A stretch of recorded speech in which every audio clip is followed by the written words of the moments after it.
November 24th, 1971. Thanksgiving Eve. Portland International Airport, Oregon. A man in his mid-40s walks up to the Northwest Orient ticket counter.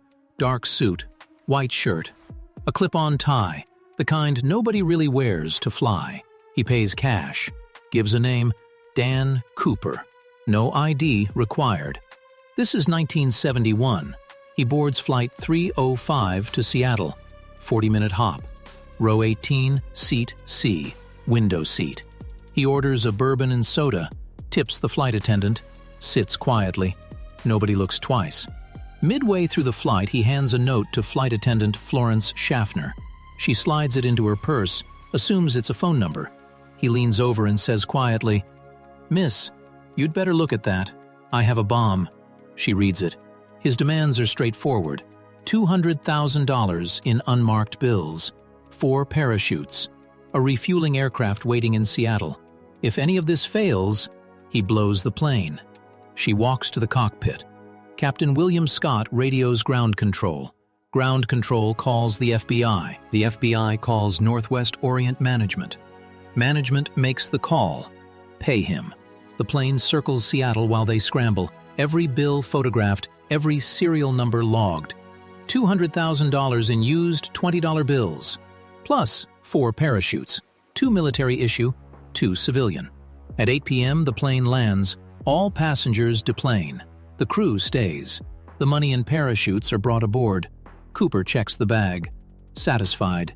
His new instructions for the pilots. Fly toward Mexico. Route through Reno. Stay below 10,000 feet. Fly slow. Gear down. And leave the rear air stair open. That last part, the rear air stair, is the detail that made this possible. The Boeing 727 has a unique design feature. A built-in staircase at the tail that can be lowered in flight. Engineers never thought anyone would use it like this. The plane takes off with 1 passenger and 4 crew members locked in the cockpit. At 8:13 p.m., the cockpit instrument panel registers a pressure change. The rear air stair has been lowered. A few minutes later, another reading. He was gone. Dan Cooper stepped off the back of a commercial airliner into the night sky over southwest Washington state. Temperature outside, 7 degrees Fahrenheit. A full storm in progress. Visibility? Nothing. He jumped into a blizzard with $200,000 strapped to his body, and he was never seen again. A journalist confused Dan Cooper with someone named D.B. Cooper, and that error became the legend. The FBI launched an investigation called Norjack, one of the most expensive manhunts in Bureau history. Hundreds of agents, thousands of interviews, over 800 named suspects across 5 decades. They searched forests, they dragged rivers, they interviewed every former military parachutist in the Pacific Northwest. Nothing.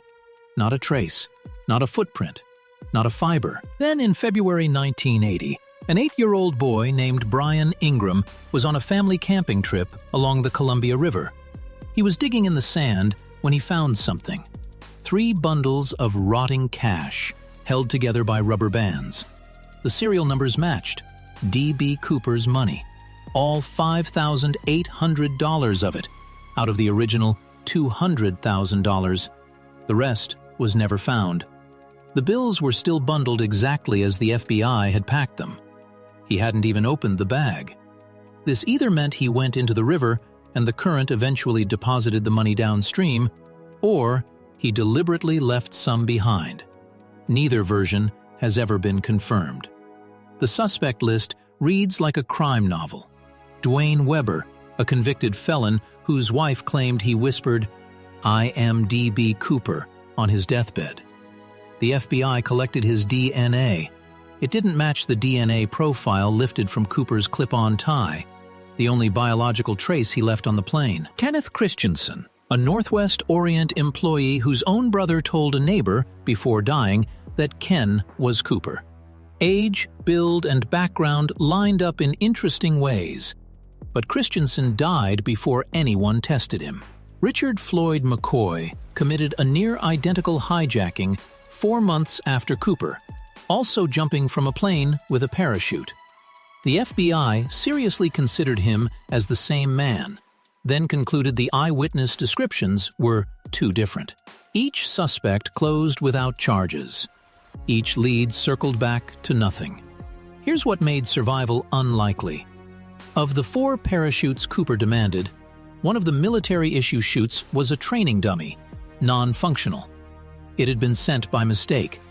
If Cooper grabbed that one in the dark cabin, he fell to his death without knowing it. He was also wearing a business suit in a November storm. No thermal protection, no helmet, no survival gear. He jumped blind into a heavily forested mountain region with no idea exactly where he was. The FBI's own analysis, released in 2007, concluded he probably didn't survive. The evidence points to a man who died on impact or from exposure, and whose body was simply never found in the dense Pacific Northwest wilderness. But here's what keeps the case alive. The FBI officially suspended active investigation in 2016, 55 years after the hijacking. Yet the case technically remains open. Anyone with new evidence can still submit it. And thousands of people do, every year. Online communities run forensic analyses of photos from the crime scene. A 2011 examination of Cooper's tie under an electron microscope found particles of a titanium alloy used almost exclusively in aerospace manufacturing, suggesting he may have worked in the aviation industry. Scientists found rare earth elements embedded in the tie's fibers, consistent with a specific industrial process used in fewer than a dozen facilities in the early 1970s. None of it pointed to a name.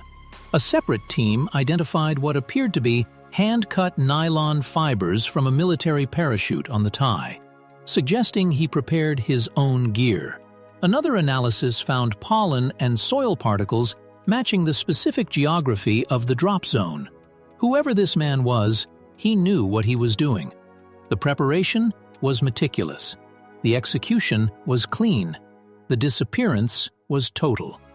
Each discovery added detail to the portrait of someone without a face. Cooper has become something beyond a criminal case. Every November, the town of Ariel, Washington, located within the drop zone, holds a D.B. Cooper Days festival. There are T-shirts and bars named after him, 3 major books, 2 TV series, a documentary, a replica of the plane at a museum. He is the only unsolved aircraft hijacking in American aviation history. And he achieved something no criminal since has replicated. A clean exit. No arrest, no body, no name, no explanation.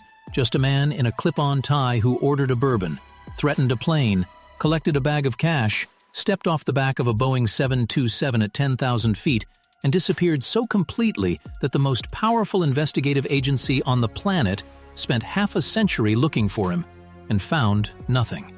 Dan Cooper. Nobody knows who he was. Nobody knows if he survived. Nobody knows where the money is.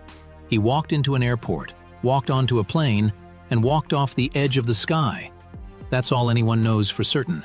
And that's exactly why we can't stop talking about him.